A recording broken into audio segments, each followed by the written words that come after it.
to you.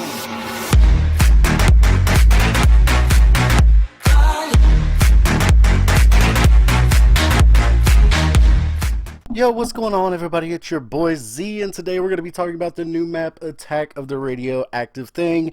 I'm going to be giving you guys my full review and my opinion on the map, the good, the bad, the ugly, the worst, everything that I thought about the map before you buy it, or if you're on Xbox, you haven't gotten it yet, and you're on the fence about it. I'm just going to let you guys know what I thought about it, because personally, this map was a huge disappointment. For me, this map was worse than when people were hating on Zetsubo no Shima. This is the Zetsubo no Shima of the Infinite Warfare DLCs so far. And there's just so many problems with it. This map feels so rushed to me.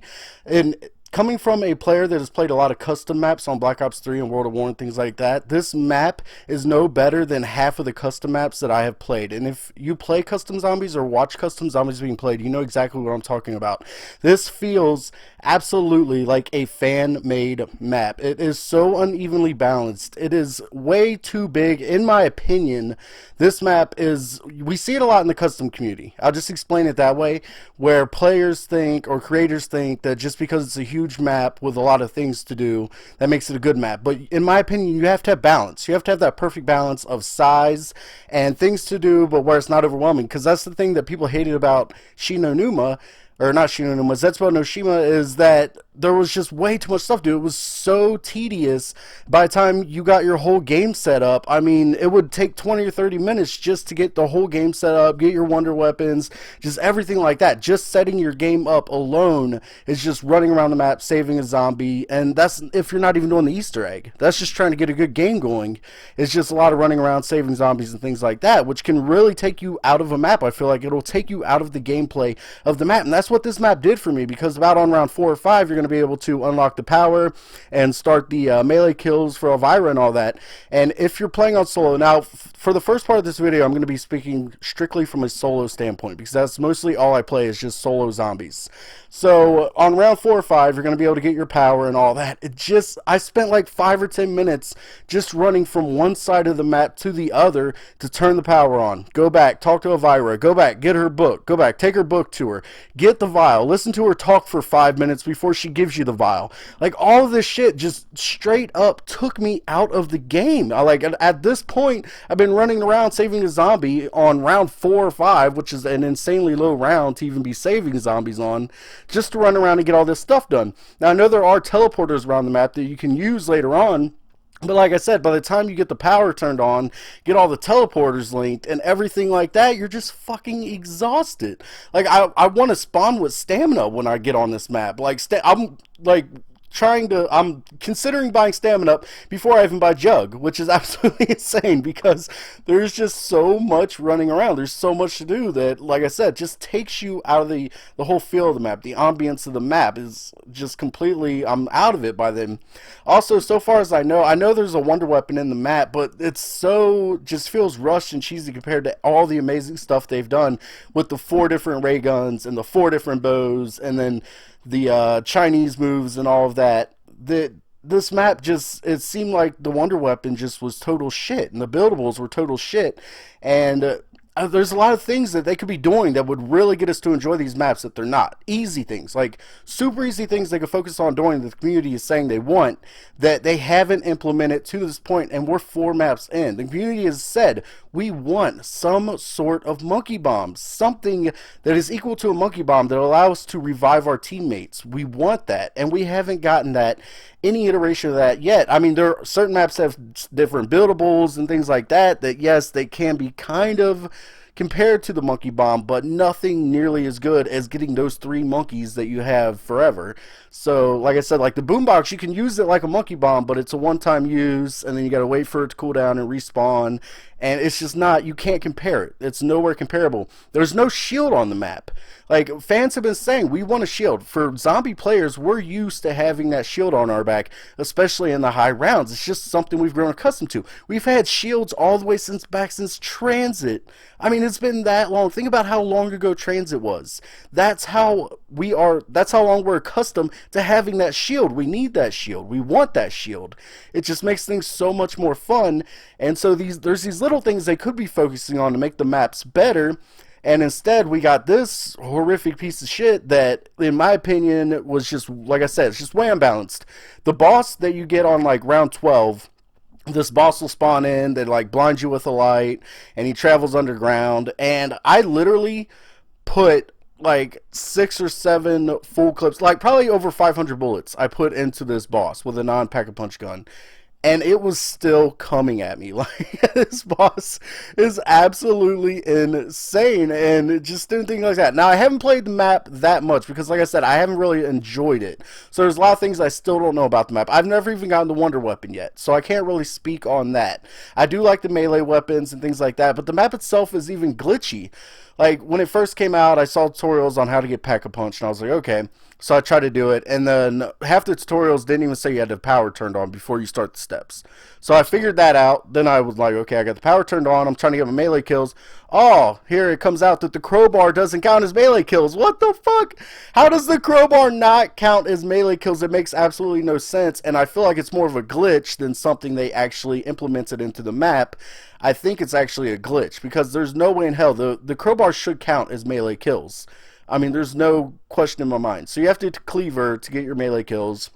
And then finally, so we finally got our steps done. We're going to Elvira. We give her the vial.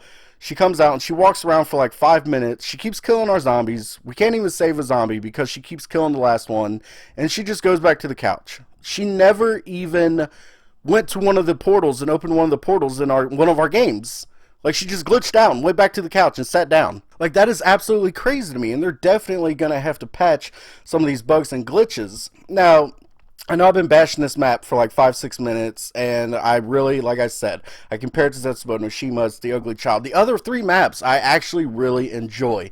Not nearly as much as Black Ops 3 maps, but I do enjoy Zombies in Spaceland. I thought Raven to Redwoods was a solid, good zombie map. I absolutely love Raven to Redwoods. It's still my favorite out of all the Infinite Warfare maps so far to this date. I absolutely love Raven to Redwoods, especially with Jay and Jason, and they just bring this whole comedic feel to it. It's just amazing. It's an awesome map. Challenge Shuffle was okay. I didn't like the karate zombies. It makes running a train really hard in high rounds, and it like I said, it takes you out of that Black Ops 3 feel. Those nunchucks just teleporting around, killing your ass in 2 hits, even with Jug, really took me out of the feel like it was actual zombies for me. And I know a lot of you guys are going to be like, well, it's Infinite Warfare zombies. They want to make their own name. No.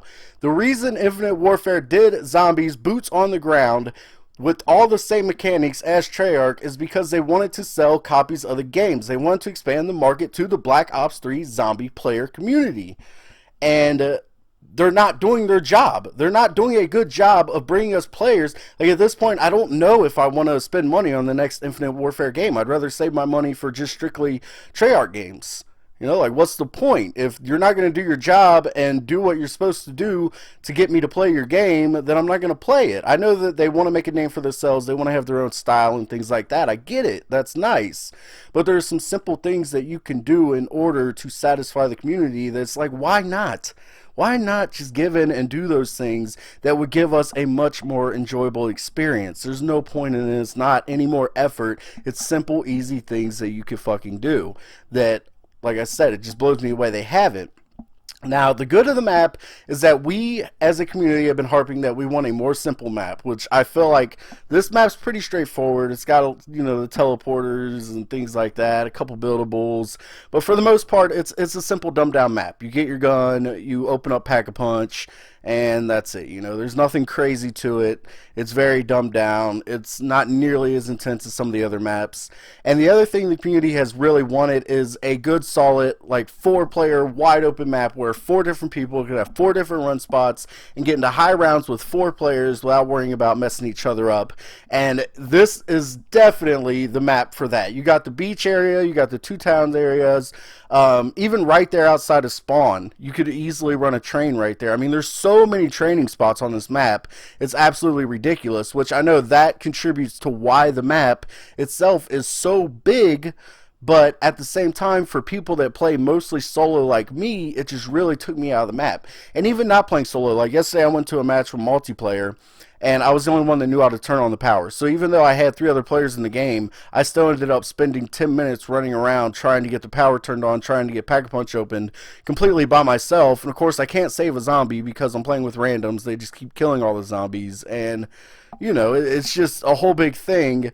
And so it really takes you out of the map when things are like that. But like I said, they did do a good job bringing us a 4-player, dumbed down, easy map. It's not too complicated. I mean, there's some things, like I said, the Pack-a-Punch bug and things like that, they're going to have to fix. But it's not that complicated of a map. It's pretty straightforward, and 4 players could easily enjoy this map, especially good players. Like, 4 good players could play the shit out of this map, and it would be amazing. But like I said, the map itself is just very generic. It's just a generic town, generic setting. There's nothing. It's not creepy. It's not fun. It's not funny. It's, you know what I mean? It's just generic. It's just blah. It's like there's no seasoning, there's no spice to it. It's just there, you know, wide open space that 4 players could easily run around and do their thing in. So I don't want to hop on this too long, but I did want to give a full solid review, like I said, just in case you're on the fence about this map. This is what I thought about it. And I really hope you guys enjoyed the video. Feel free to bash me in the comments because I know that that is what's going to happen. But as always, guys, thank you for watching. I am the one and only Z. Bye-bye.